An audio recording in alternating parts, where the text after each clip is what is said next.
Hello दोस्तों, नमस्ते। कैसे हैं आप सब? आशा करती हूँ आप सब स्वस्थ होंगे और मस्त होंगे। दोस्तों, मेरा नाम चंदन शर्मा है। मेरी यूट्यूब चैनल टीचिंग बाय चंदन शर्मा में आप सभी का स्वागत है।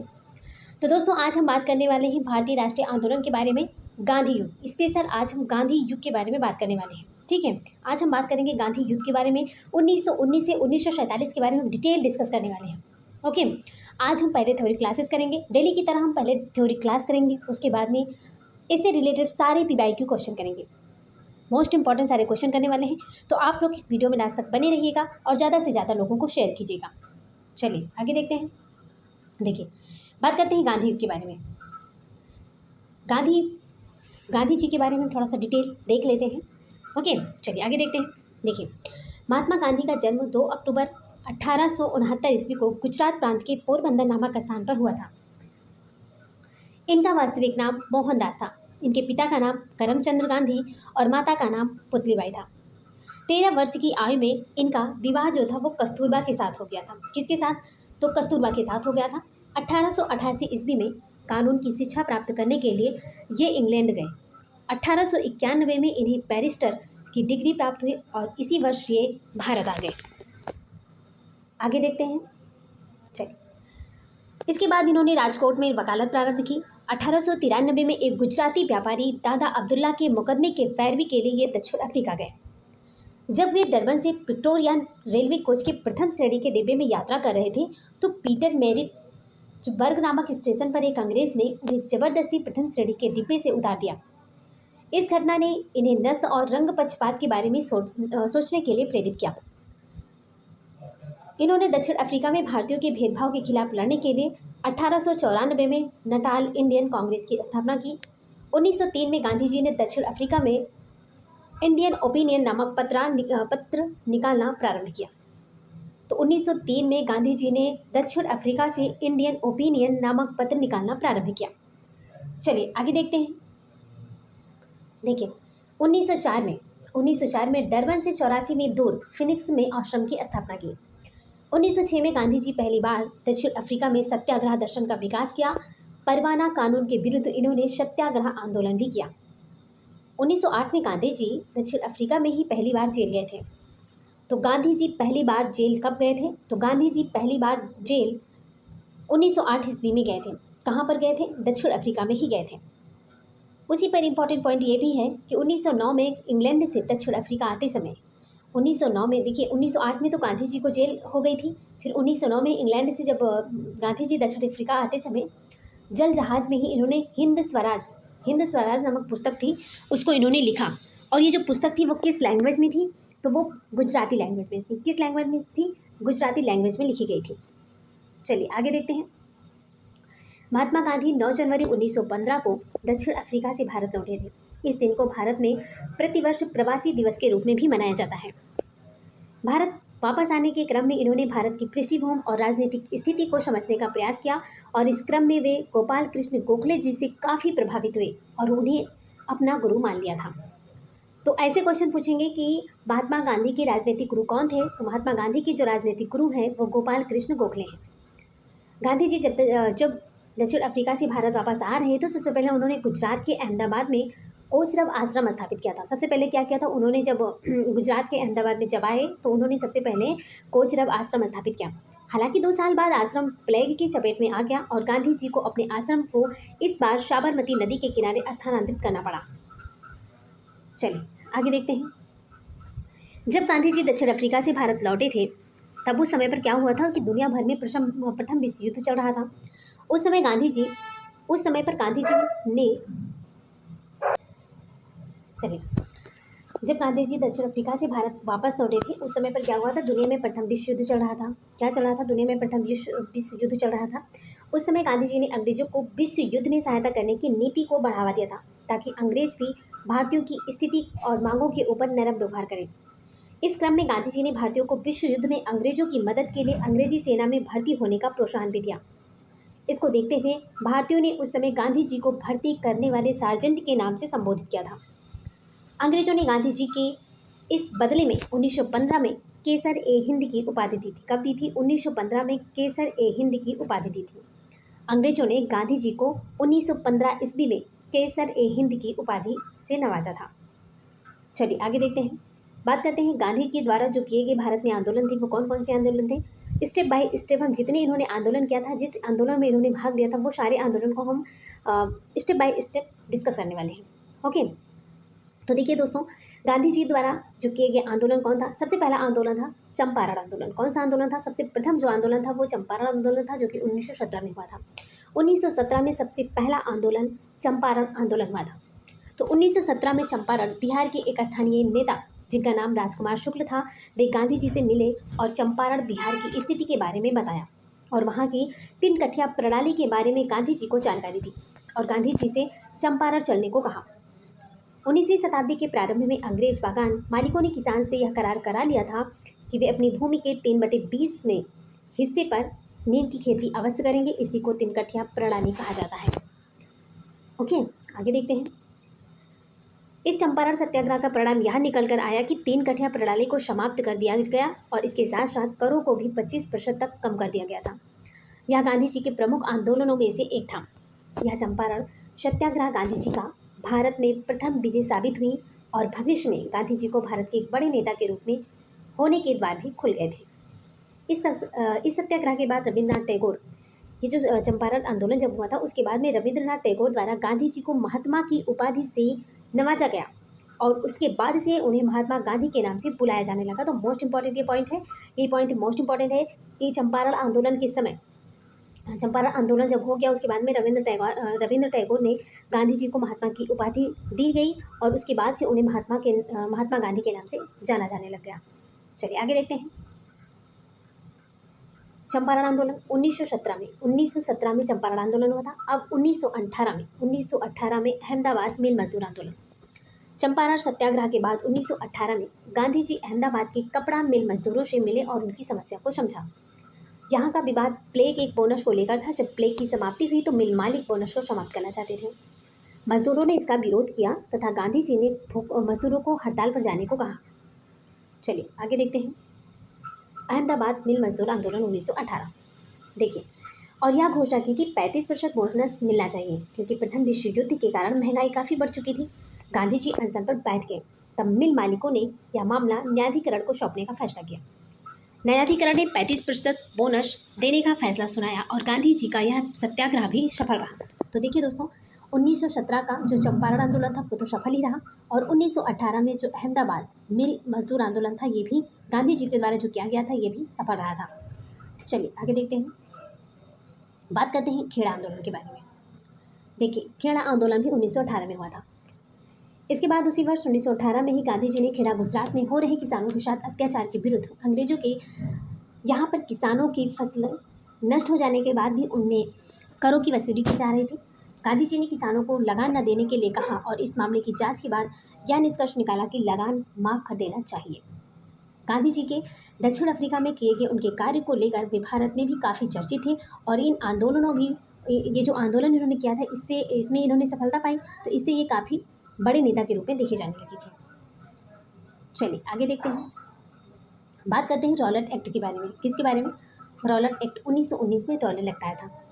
देखिए, जब 1918 में विश्व युद्ध समाप्त हो गया था तो उसके बाद ही 1919 में अंग्रेजों के द्वारा रॉलेट एक्ट को भारत में लाया गया था, परंतु उस एक्ट में भारतीयों के लिए कोई अच्छी बात नहीं थी जैसा गांधी जी और भारत के लोग सोच रहे थे, क्योंकि जैसे हमने ऊपर चर्चा की थी गांधी जी भारतीयों को विश्व युद्ध में अंग्रेजों की मदद के लिए अंग्रेजी सेना में भर्ती होने का प्रोत्साहन दे रहे थे ताकि विश्व युद्ध के बाद अंग्रेज भारत के लिए कुछ अच्छे कदम उठाएंगे, पर ऐसा कुछ नहीं हुआ।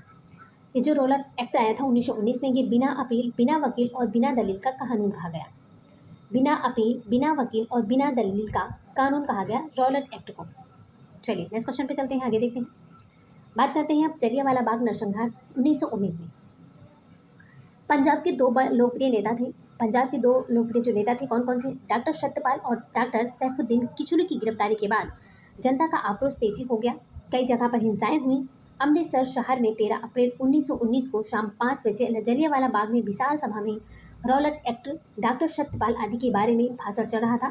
तभी सैन्य अधिकारी ब्रिगेडियर जनरल रोगीनाल्ड डायर ने फौज द्वारा भीड़ पर गोली चलाने का आदेश दे दिया। इस घटनाकांड में लगभग 1500 लोग मारे गए थे। वैसे सरकारी आंकड़ों के अनुसार देखी जाए तो लोगों की संख्या जो था 389 और घायलों की जो संख्या थी 1200 थी। लेकिन ये सरकारी आंकड़ा था, वहाँ पर कोई ये काउंट करने वाला नहीं था कि वहाँ पर इतने लोग मारे गए थे। तो सरकारी आंकड़ा है ये, और ये बहुत ज़्यादा रियल भी नहीं है। ये यहाँ तक कह सकते हैं कि वहाँ पर क्लियर डाटा नहीं है ये, क्योंकि बुक्स में जो है उसी को हम पढ़ने वाले हैं। तो वहाँ पर काफ़ी लोगों ने मारे थे, जहाँ पर जब निहत्थी जब गोलियाँ चल रही हैं, है ना, जब वहाँ पर गोली चल रही है, फटाफट गोली चल रही है, तो वहाँ पर लोग जब आफा-ताफी में जब भागने लगे, तो एक के ऊपर एक लोग गिरने भी लगे। कितने लोग कुचल कर मर गए, है ना, तो बहुत सारे लोग ऐसे कुचल के भी मर गए हैं और कितनों को गोली लगी। तो ऐसा अनुमान लगाया जा सकता है कि बहुत काफ़ी लोगों ने वहाँ पर मारे गए थे। चलिए आगे देखते हैं। जलियांवाला बाग था, हत्याकांड के समय पंजाब प्रांत का जो लेफ्टिनेंट गवर्नर था माइकल ओडायर, कौन था? लेफ्टिनेंट जो गवर्नर था माइकल ओडायर था, जिसकी हत्या 1940 ईस्वी में उधम सिंह जी ने लंदन में कर दी। जलियांवाला बाग नरसंहार के समय भारत का जो वायसराय था लॉर्ड चेम्सफोर्ड था, 1916 से 1921 में था। ब्रिटिश सरकार ने जलियांवाला बाग हत्याकांड की जांच हेतु हंटर कमेटी 1919 में इसकी स्थापना की थी। जब ब्रिटिश सरकार ने जलियांवाला बाग हत्याकांड की जांच के लिए क्या किया था? हंटर कमेटी की स्थापना की थी। कब की थी? 1919 में की थी। इसके अध्यक्ष जी.सी. हंटर थे। चलिए आगे देखते हैं। बात करते हैं इसके बाद में खिलाफत आंदोलन के बारे में, जो कि 1919 से 1922 के बीच में खिलाफत आंदोलन था। उस समय पर तुर्की के खलीफा को सारे विश्व के मुस्लिमों का धार्मिक गुरु माना जाता था और उनके ऊपर अंग्रेजों के द्वारा बुरा व्यवहार किया जा रहा था, और अंग्रेजों के उनके साथ इस बुरे व्यवहार को लेकर भारत में मुसलमानों ने अंग्रेजों के विरुद्ध खिलाफत आंदोलन को शुरू कर दिया था। देखिए, गांधी जी ने भी इस आंदोलन में सहयोग किया था, क्योंकि वे मुसलमानों को भी भारत के अंग्रेजों के विरुद्ध राष्ट्रीय आंदोलन में जोड़ना चाहते थे। प्रारंभ में इस आंदोलन का नेतृत्व करता कौन था? शौकत अली और मोहम्मद अली द्वारा किया गया था, परंतु बाद में इस खिलाफत आंदोलन का नेतृत्व गांधी जी को दे दिया गया था। चलिए आगे देखते हैं। बात करते हैं खिलाफत आंदोलन के बाद में असहयोग आंदोलन आया। असहयोग आंदोलन 1920 में। देखिए, इन सब घटनाओं को देखते हुए गांधी जी के द्वारा अगस्त 1920 में असहयोग आंदोलन की शुरुआत करी गई थी, और यह गांधी जी का भारत में प्रथम सबसे बड़ा आंदोलनों में से एक था। यह आंदोलन अहिंसक होना था, जिसमें भारतीयों को अपनी किताबों का त्याग करना था, सरकारी शिक्षण संस्थानों, सरकारी सेवा, विदेशी सामान और चुनावों का बहिष्कार करना था, और अंततः करों का भुगतान करने से इनकार करना था। गांधी जी ने भी अपनी केसर हिंद की उपाधि त्याग दी। चलिए आगे देखते हैं। देखिए, असहयोग आंदोलन के बाद में अब चौरी चौरा कांड हुआ। चौरा चौरी कांड जो था वो 5 फरवरी 1922 को गोरखपुर जिले में चौरी चौरा में किसानों के एक जुलूस पर पुलिस वालों द्वारा गोली चलाने पर भीड़ ने थाने को जला दिया, जिसमें 22 पुलिसकर्मी मारे गए। इस घटना के बाद गांधी जी ने इस असहयोग आंदोलन को हिंसात्मक होते हुए देख इसको समाप्त करने का निर्णय लिया, परंतु इस असहयोग आंदोलन को समाप्त करने के फैसले की आलोचना बहुत भारतीय नेताओं ने की थी। जैसे सुभाष चंद्र बोस द्वारा इस फैसले को राष्ट्रीय संकट कहा गया था। इसके साथ कई नेता जैसे चित्तरंजन दास, लाला लाजपत राय, मोतीलाल नेहरू आदि ने इन असहयोग आंदोलन का समाप्त करने का फैसले की आलोचना की थी, परंतु गांधी जी ने अपने इस फैसले पर डटे रहे थे, और बाद में सबने इस फैसले को स्वीकार कर लिया था। चलिए आगे देखते हैं। स्वराज पार्टी 1923 में स्वराज पार्टी का गठन हुआ था। इसके बाद कुछ नेता थे जो गांधी जी के विचारों से सहमत नहीं रहा करते थे, और ऐसे में चित्तरंजन दास और मोतीलाल नेहरू जो गांधी जी के विचारों के साथ सहमत नहीं रहा करते थे, उन्होंने एक नई पार्टी की स्थापना करने का निर्णय लिया था। इस क्रम में चित्तरंजन दास और मोतीलाल नेहरू ने इलाहाबाद में मार्च 1923 में स्वराज पार्टी की स्थापना कर दी थी। तो मोस्ट इंपॉर्टेंट पॉइंट है ये कि स्वराज पार्टी की स्थापना कब हुई थी? तो 1923 में। और किसने किया था? चित्तरंजन दास और मोतीलाल नेहरू ने। CR दास और मोतीलाल नेहरू ने स्वराज पार्टी की स्थापना 1923 में की थी। चलिए आगे देखते हैं। देखिए, अब साइमन कमीशन 1928 में। साइमन कमीशन देखिए, साइमन कमीशन 1928 में, जो साइमन कमीशन था 1928 में संवैधानिक सुधार का अध्ययन करने के लिए भारत आया था। तो भारत साइमन कमीशन का बता, ऐसे क्वेश्चन पूछेंगे कि कोई भी एग्जाम है, पेट है, यूपी टेट है, सुपर टेट है ना, यूपी पुलिस है, कांस्टेबल है, RO ARO, equally most important. तो इसमें ऐसे क्वेश्चन पूछ सकते हैं कि साइमन कमीशन भारत कब आया। देखिए, साइमन कमीशन भारत 1928 ईस्वी में आया था। भारतीय संवैधानिक सुधारों को देखने के लिए साइमन कमीशन की नियुक्ति की गई। साइमन कमीशन का नेतृत्व सर जॉन साइमन ने किया था। इन्हीं के नाम पर ही साइमन कमीशन हुआ था, जिसमें 7 अंग्रेज सदस्य थे। देखिए, साइमन कमीशन का नेतृत्व करता कौन था? सर जॉन साइमन थे। जिसमें से 7 अंग्रेज सदस्य थे, चूँकि इसमें कोई भारतीय सदस्य नहीं था। भारतीयों ने इसे अपमान के रूप में देखा, क्योंकि उन्हें लगा कि कुछ अंग्रेज हमारे भाग्य का निर्धारण नहीं कर सकते हैं, इसलिए हम आयोग का बहिष्कार किया, इसलिए इस आयोग का क्या किया गया, बहिष्कार कर दिया गया। देखिए जब जो भारतीय थे, भारतीयों को शामिल नहीं किया गया, सदस्य को जो देखिए साइमन कमीशन का नेतृत्वकर्ता कौन था, सर जॉन साइमन थे, और इसमें से 7 अंग्रेज सदस्य थे, उसमें से भारतीय कोई नहीं था। तो भारतीयों को ऐसा लगा, उन्हें ऐसा फील हुआ कि मेरे अपमान में वो लोग जो तो भारतीय थे उन्होंने अपमान के रूप में देखा, और उन्हें लगा कि कुछ अंग्रेज हैं जो हमारे भाग का निर्धारण नहीं कर सकते, इसलिए जो भारतीय थे उन्होंने इस आयोग का क्या कर दिया, बहिष्कार किया गया था। चलिए आगे देखते हैं। देखिए दोस्तों, साइमन कमीशन 3 फरवरी 1928 को बिलाए से मुंबई पहुंचा। यहाँ इसका स्वागत देशव्यापी हड़ताल से हुआ, और जब साइमन कमीशन दिल्ली पहुंचा तो वहाँ काले झंडों और साइमन कमीशन वापस जाओ के नारों के साथ विरोध किया गया।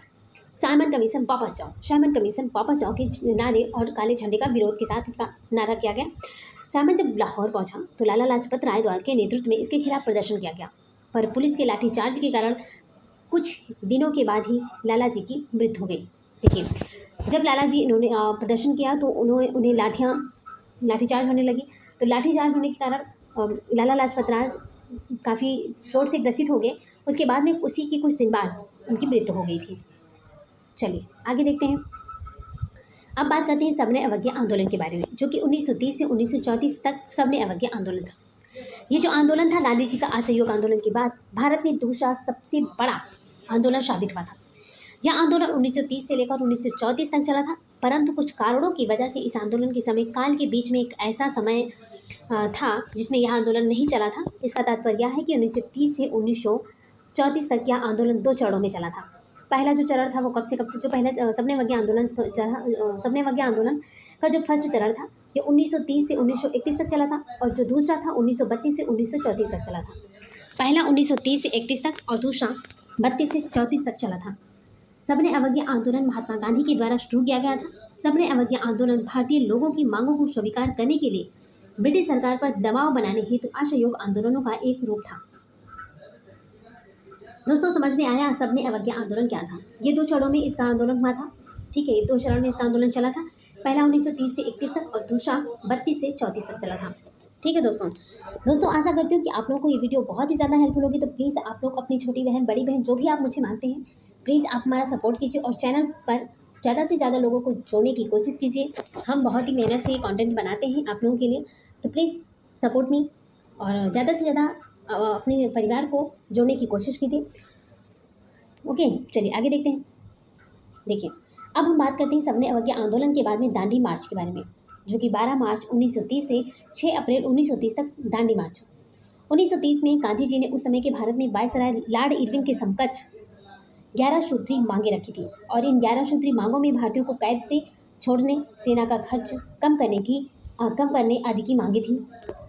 इरविन के द्वारा गांधी जी इस 11 सूत्री मांगों के ऊपर कोई कदम नहीं उठाए गए थे, जिसके परिणाम स्वरूप उन्होंने इसके विरोध में आंदोलन करने का निर्णय लिया और दांडी मार्च करने की घोषणा कर दी थी। दांडी मार्च को गांधी जी द्वारा नमक कर के विरोध में चलाया गया था, और इसके साथ साथ सबने अवज्ञा आंदोलन को शुरू करने के लिए भी इस दांडी मार्च को चलाया गया था। चलिए आगे देखते हैं। ये जो दांडी मार्च था वो 12 मार्च 1930 को शुरू हुआ था और 6 अप्रैल 1930 तक चला था। यह दांडी मार्च गांधी जी द्वारा साबरमती आश्रम से लेकर दांडी गुजरात तक चलाया गया था। इसमें गांधी जी के साथ भारत के अलग अलग क्षेत्रों से कुल 78 सहयोगियों ने भाग लिया था, अनुयायियों या फिर 78 सहयोगियों ने भाग लिया था, और इसकी दूरी 441 मील थी। मोस्ट इंपॉर्टेंट क्वेश्चन है, यहाँ से क्वेश्चन बहुत ज़्यादा पूछे जाते हैं कि दांडी मार्च से तो पूछेंगे ही, और कितनी दूरी पूछेंगे और कितने अनुयायी थे, है ना, और कहाँ से कहाँ तक चला था, तो मोस्ट इंपॉर्टेंट है। ठीक है दोस्तों, चलिए आगे देखते हैं। देखिए साबरमती आश्रम से जो है यहाँ तक गया था। ठीक है, महाराष्ट्र साबरमती आश्रम से।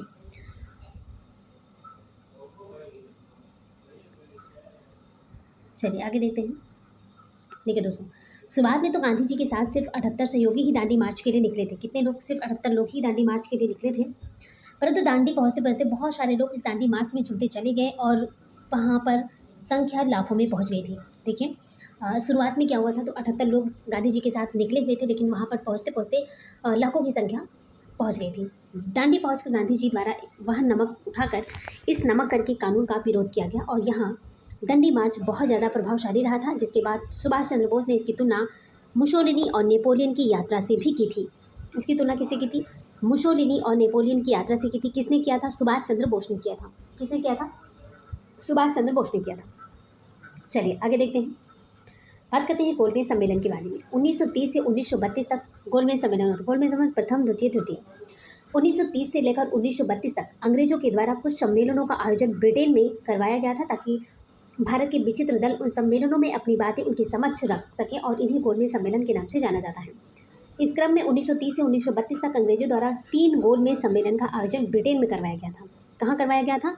ब्रिटेन में करवाया गया था 1930 से 1932 तक, जिसमें प्रतिवर्ष एक गोलमेज सम्मेलन हुआ करता था। गांधी जी ने केवल दूसरे गोलमेज सम्मेलन में भाग लिया था। गांधी जी केवल दूसरे गोलमेज सम्मेलन में भाग लिया था। बाकी तीनों गोलमेज सम्मेलन में भाग लिया था किसने? डॉक्टर भीमराव अंबेडकर ने तीनों गोलमेज सम्मेलन में भाग लिया था। डॉक्टर भीमराव अंबेडकर तीनों गोलमेज सम्मेलन में भाग लिया था, और महात्मा गांधी सिर्फ दूसरे गोलमेज सम्मेलन में भाग लिया था। ओके, चलिए आगे देखते हैं। अब बात करते हैं गांधी इरविन समझौता। गांधी इरविन जो समझौता था, 1931 को गांधी इरविन समझौता हुआ था। इस सबने अवज्ञा आंदोलन से लॉर्ड इरविन को बहुत परेशानी हुई, जिसकी वजह से उन्होंने गांधी जी के साथ एक समझौता किया था। यह गांधी इरविन समझौता के नाम से जाना जाता है, और यह जो समझौता है वो 5 मार्च 1931 में हुआ था। 5 मार्च 1931 को गांधी इरविन समझौता हुआ था। मोस्ट इंपॉर्टेंट पॉइंट है, इसको आप लोग नोट डाउन कर लीजिएगा, ठीक है। बात करते हैं पूना पैक्ट के बारे में। गांधी इरविन समझौता के बाद में पूना पैक्ट समझौता हुआ था, जो कि 1932 में हुआ था। यहाँ पूना पैक्ट गांधी जी और भीमराव अंबेडकर के बीच पूना क्षेत्र की यरवदा सेंट्रल जेल में हुआ था। पूना पैक्ट जो समझौता था 1932 में महात्मा गांधी और भीमराव अंबेडकर के बीच में हुआ था। कहाँ पर हुआ था? पूना क्षेत्र की यरवदा सेंट्रल जेल में हुआ था। चलिए आगे देखते हैं। भारत छोड़ो आंदोलन 1942। भारत छोड़ो आंदोलन 1942। 1939 में दूसरे विश्व युद्ध की शुरुआत हो गई थी, और अंग्रेजों की ओर से पूरी कोशिश की जा रही थी कि भारतीयों को पहले की तरह ही इस बार भी अंग्रेजी सेना में ज़्यादा से ज़्यादा भर्ती किया जाए और दूसरे विश्व युद्ध की लड़ाई के लिए भेजा जाए। बहुत सारे प्रतिनिधिमंडल भी भारत आए, जो भारतीयों को अंग्रेजों को विश्व युद्ध में मदद करने का प्रोत्साहन दे रहे थे। परंतु जैसा धोखा अंग्रेजों ने प्रथम विश्व युद्ध के बाद भारतीयों के साथ किया था, वैसा धोखा वे इस बार भी कर सकते थे, और यह बात भारतीयों को इस बार समझ आ चुकी थी, और इस बार भारतीय लोग पूरी तरह से अंग्रेजों की इस दूसरे विश्व युद्ध में कोई मदद नहीं करना चाहते थे। चलिए आगे देखते हैं। इस क्रम में ब्रिटेन में क्रिप्स मिशन भी भारत आए, और वे भारत में अपने कार्यों को लेकर पूर्णतः असफल रहे, क्योंकि अब भारतीयों को अपने हितों का ज्ञान अच्छे से हो गया था। और इस क्रिप्स मिशन के संबंध में गांधी जी द्वारा यह कहा गया था कि यह पोस्ट डेटेड चेक है, यह आगे की तारीख का चेक है जिसका बैंक डूबने वाला है। इस क्रिप्स मिशन के भारत में असफल हो जाने के बाद जब गांधी जी ने भारत में एक ऐसे आंदोलन को शुरू किया जो भारत की अंतिम सबसे बड़ी स्वतंत्रता के लिए लड़ाई में से एक बना, और यह आंदोलन गांधी जी द्वारा 1942 में शुरू किया गया। अंग्रेजों के विरुद्ध भारत छोड़ो आंदोलन था। चलिए आगे देखते हैं। इस आंदोलन को, भारत छोड़ो आंदोलन को जो था अगस्त क्रांति के नाम से भी संबोधित किया गया था। भारत छोड़ो आंदोलन को अगस्त क्रांति के नाम से भी संबोधित किया गया था। इसके बाद अंग्रेजों द्वारा ऑपरेशन जीरो हावर चलाया गया, जिसके तहत गांधी जी सहित लगभग सारे बड़े नेताओं को गिरफ्तार कर लिया गया था। गांधी जी को अंग्रेजों द्वारा गिरफ्तार करके आंगा खा पैलेस में कैद करा गया था, और अंग्रेजों की ओर से पूरी कोशिश इस आंदोलन को दबाने की हो रही थी। परंतु इस आंदोलन की दूसरी पंक्ति के नेताओं ने अलग अलग क्षेत्रों में यह आंदोलन जारी रखा। इसके साथ साथ लोगों ने भी इस आंदोलन में खूब सहयोग किया था, और यह आंदोलन भारत के अंतिम सबसे बड़ी स्वतंत्रता संग्राम की लड़ाई में से एक बना। चलिए आगे देखते हैं। 1947, 22 मार्च 1947 को ब्रिटिश भारत का 34वां एवं अंतिम governor general Lord Mountbatten Bharat आया, और लगभग 2 महीने की वार्ता के पश्चात लॉर्ड माउंटबेटन इस निष्कर्ष पर पहुंचा कि भारत का विभाजन अनिवार्य है। लॉर्ड माउंटबेटन की योजना के अनुसार भारत और पाकिस्तान 2 अलग अलग देश बना दिए गए। ये है पश्चिमी पाकिस्तान, और यहाँ पर पूर्वी पाकिस्तान, ये है भारत। ये भारत है, पश्चिमी पाकिस्तान, पूर्वी पाकिस्तान। भारत विभाजन 1947 में हुआ था। चलिए आगे देखते हैं। अंततः 30 जनवरी 1948 को बिड़ला हाउस में शाम की प्रार्थना के दौरान नाथूराम गोडसे ने महात्मा गांधी को गोली मारकर हत्या कर दी। चलिए आगे देखते हैं। तो दोस्तों यहाँ पर हमारे थ्योरी क्लासेस समाप्त होते हैं। अब हम इससे इम्पोर्टेंट जितने भी थ्योरी वो PYQ क्वेश्चन है इसको हम फटाफट डिस्कस कर लेते हैं। ओके, चलिए आगे देखते हैं। देखिए दोस्तों, महात्मा गांधी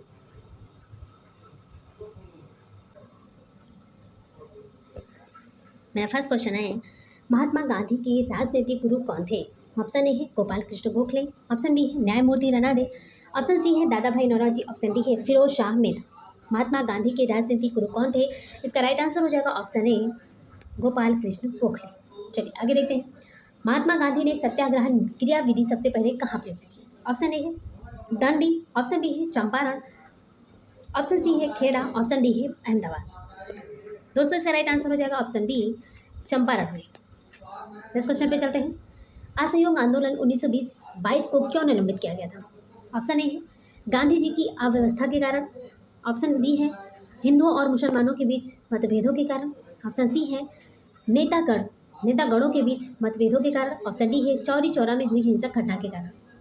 दोस्तों इसका राइट आंसर हो जाएगा ऑप्शन डी चौरी चौरा में हुई हिंसक घटना के कारण असहयोग आंदोलन को निलंबित कर दिया गया था, रद्द कर दिया गया था। चलिए आगे देखते हैं। नमक सत्याग्रह किस ईस्वी में प्रारंभ हुआ था? ऑप्शन ए है 1930 में, ऑप्शन बी है 1932 में, ऑप्शन सी है 1928 में, ऑप्शन डी है 1931 में। दोस्तों इसका राइट आंसर हो जाएगा ऑप्शन ए 1930 में नमक सत्याग्रह प्रारंभ हुआ था। चलिए नेक्स्ट क्वेश्चन पे चलते हैं। वर्ष 1919 में जलियांवाला बाग हत्याकांड कहाँ पर हुआ था? ऑप्शन ए है अमृतसर, ऑप्शन बी है नागपुर, ऑप्शन सी है चंडीगढ़, ऑप्शन डी है कलकत्ता।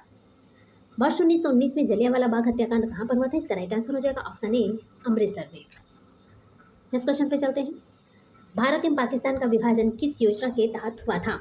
ऑप्शन ए है माउंटबेटन योजना, ऑप्शन बी है क्रिप्स योजना, ऑप्शन सी है चेम्सफोर्ड योजना, ऑप्शन डी है बेबल योजना।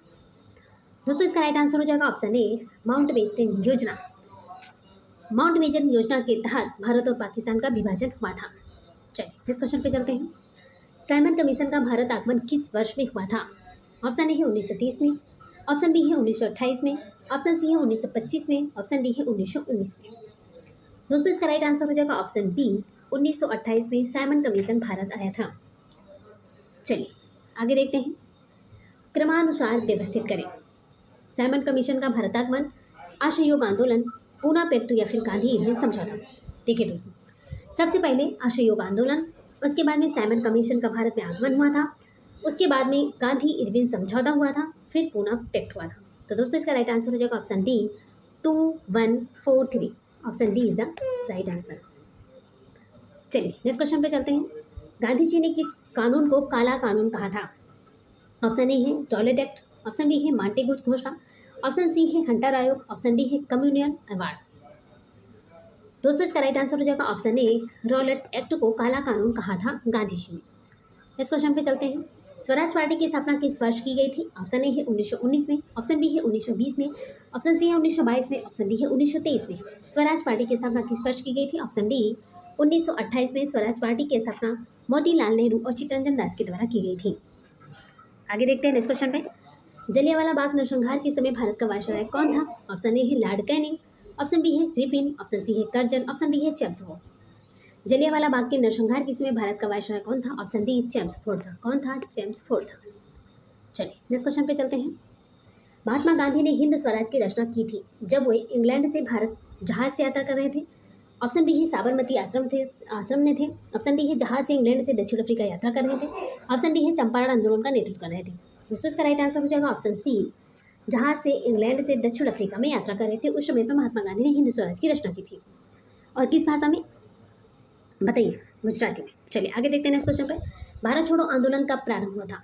ऑप्शन ए है 9 अगस्त 1942 में, ऑप्शन बी है 10 अगस्त 1942 में, ऑप्शन सी है 15 अगस्त 1942 में, ऑप्शन डी है 16 अगस्त 1942 में। दोस्तों इसका राइट आंसर हो जाएगा ऑप्शन ए 9 अगस्त 1942 को भारत छोड़ो आंदोलन प्रारंभ हुआ था। चलिए नेक्स्ट क्वेश्चन पे चलते हैं। दक्षिण अफ्रीका के किस रेलवे स्टेशन पर महात्मा गांधी को नस्लीय भेदभाव के कारण ट्रेन के प्रथम श्रेणी डिब्बे से निकाला गया था? ऑप्शन ए है जोहान्सबर्ग, ऑप्शन बी है पीटर मेरिट्सबर्ग, ऑप्शन सी है डरबन, ऑप्शन डी है प्रीटोरिया। दोस्तों इसका राइट आंसर हो जाएगा ऑप्शन बी पीटर मेरिट्सबर्ग। चलिए आगे देखते हैं। तो दोस्तों यहीं पर हमारे क्वेश्चन समाप्त होते हैं। मैंने थ्योरी क्लासेस की, उसके बाद में जो भी इंपॉर्टेंट पीवाई के क्वेश्चन थे उसको मैंने डिस्कस किया। तो थैंक्स फॉर वाचिंग। जैसे बने रहने के लिए दोस्तों, अगर आप हमारे चैनल पर पहली बार विजिट कर रहे हैं तो प्लीज़ दिल से लाइक कर दीजिएगा, शेयर जरूर कर दीजिएगा। जो भी सोशल मीडिया है वहाँ पर ज़्यादा से ज़्यादा वीडियो को शेयर कीजिए। और दोस्तों आप हमें कमेंट बॉक्स में कमेंट करके बताइएगा कि आपको हमारी वीडियो कैसी लगी, आपको हमारे कंटेंट कैसे लगे। तो प्लीज़ कमेंट करना बिल्कुल मत भूलिएगा और ज़्यादा से ज़्यादा शेयर कर दीजिए। दोस्तों, अगर आप हमारे चैनल पर पहली बार विजिट कर रहे हैं या पहली बार हमें सुन रहे हैं तो प्लीज़ चैनल को सब्सक्राइब कर दीजिएगा और बेल आइकन को जरूर प्रेस कर दीजिएगा, जिससे नेक्स्ट नोटिफिकेशन आप तक पहुँच जाए। तो चलिए दोस्तों, इसी के साथ हम मिलते हैं नेक्स्ट वीडियो में। तब तक के लिए bye bye, take care, see you.